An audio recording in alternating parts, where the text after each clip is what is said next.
Hello friends, स्वागत है आपका अपने चैनल कुकिंग कॉर्नर 30 पे। आज मैं बनाने जा रही हूँ बिना मैदे और बिना चीनी वाला केक, जिसके लिए मैंने 150 ग्राम गुड़ लिया है और उसको 1/4 कप पानी में मिक्स करके गर्म होने के लिए रख दूँगी। उसके बाद मैं दूसरी तरफ एक बाउल लूँगी और उसमें ड्राई इंग्रेडिएंट्स मिक्स करूँगी। सबसे पहले मैं उसमें 150 ग्राम गेहूँ का आटा लूँगी। उसके बाद मैं उसमें 50 ग्राम सूजी को ऐड करूँगी। उसके बाद उसमें मैं 1 पिंच नमक की डाल लूँगी, 1 चम्मच बेकिंग पाउडर का डाल लूँगी और 1/4 चम्मच मैं उसमें बेकिंग सोडे का डालूँगी। अब सभी मिक्स करने के बाद मैं उसमें 1/4 टेबलस्पून में दालचीनी पाउडर डाल लूँगी, 1/4 टेबलस्पून जायफल का पाउडर डाल लूँगी और 1/4 टेबलस्पून में इलायची पाउडर डाल लूँगी। आप तीनों में से चाहे किसी को स्किप भी कर सकते हो। मैंने ये इसीलिए मिक्स किए हैं ताकि आटे का कच्चापन ना आए और केक की फ्रेगनेंस भी अच्छी आए। अब मैं सभी बैटर को मिक्स करने के बाद दूसरी तरफ जो गुड़ हमारा ठंडा हो चुका है उसमें 1/3 कप मैं दही का डालूँगी और ये दही ताज़ी होनी चाहिए, खट्टी नहीं होनी चाहिए। फिर इसमें मैं 1/4 कप सनफ्लावर ऑयल डालूँगी। आप चाहे तो कोई भी ऑयल डाल सकते हैं, मगर वो फ्रेगरेंस फ्री होना चाहिए।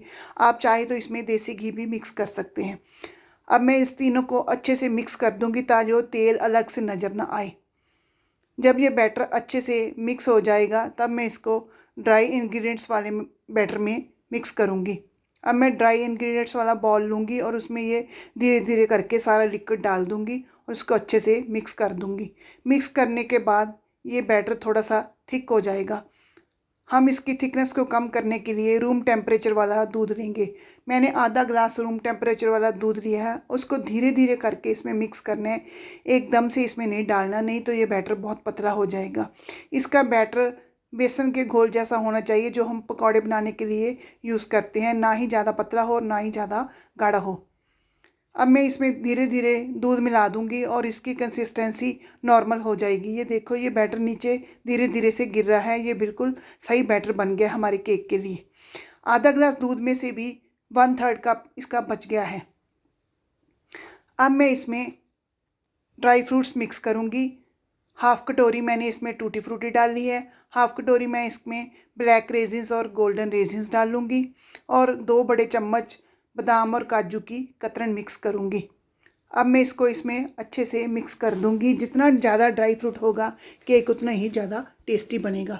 अब मैं दूसरी तरफ एक टिन में ग्रीस करके उसमें गेहूं का आटा स्प्रिंकल करूंगी। आप चाहे तो मैदा भी स्प्रिंकल कर सकते हैं या बटर पेपर भी लगा सकते हैं। मैंने ये दोनों ऑप्शंस नहीं रखी, मैं गेहूं के आटे को ही स्प्रिंकल कर रही हूँ। इसको अच्छे से स्प्रेड कर देंगे ताकि केक नीचे से हमारा जले ना। अब मैं उस बैटर में 2 चम्मच सिरके के डालूंगी और इसको जल्दी जल्दी से मिक्स कर दूंगी। सिरका डालने से हमारा केक अच्छे से फूल जाएगा। आप सिरके की जगह इनो भी डाल सकते हैं, मगर इनो के साथ आपने बेकिंग पाउडर और बेकिंग सोडा नहीं डालना, इनो सिर्फ अकेला ही पड़ता है। अब मैं इस बैटर को टिन में शिफ्ट कर दूंगी और इसको धीरे धीरे से डैब डैब करके प्री हीटेड अवन में, जो मैंने 10 मिनट के लिए प्री हीट कर दिया था, उसमें ड्राई फ्रूट्स थोड़े से और डाल के ऊपर से जो मैंने आटे में मिक्स किए थे। आटे में मिक्स करने से ये सिंक नहीं करते केक में। और इस टीन को मैं प्री हीटेड अवन में 180 डिग्री टेम्परेचर पर 35 से 40 मिनट के लिए रख दूंगी। आप चाहे तो कढ़ाई में भी केक बना सकते हैं। कढ़ाई में केक बनाने के लिए 15 से 20 मिनट के लिए पहले उसको प्री हीट करना होता है और उसके बाद 40 से 50 मिनट के लिए उसको हीट करना होता है। हमारा केक बनकर तैयार हो चुका है। ये देखो, बिल्कुल भी बीच में से सिंक नहीं किया है और ये कर्द भी बिल्कुल क्लियर निकल रही है, इसके साथ केक नहीं चिपक रहा है।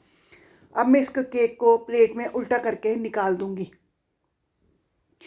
उल्टा करने के बाद ये पीछे वाली साइड भी इसकी बहुत बाउंसी नज़र आ रही है, बहुत स्पॉन्जी और सॉफ्ट नज़र आ रही है।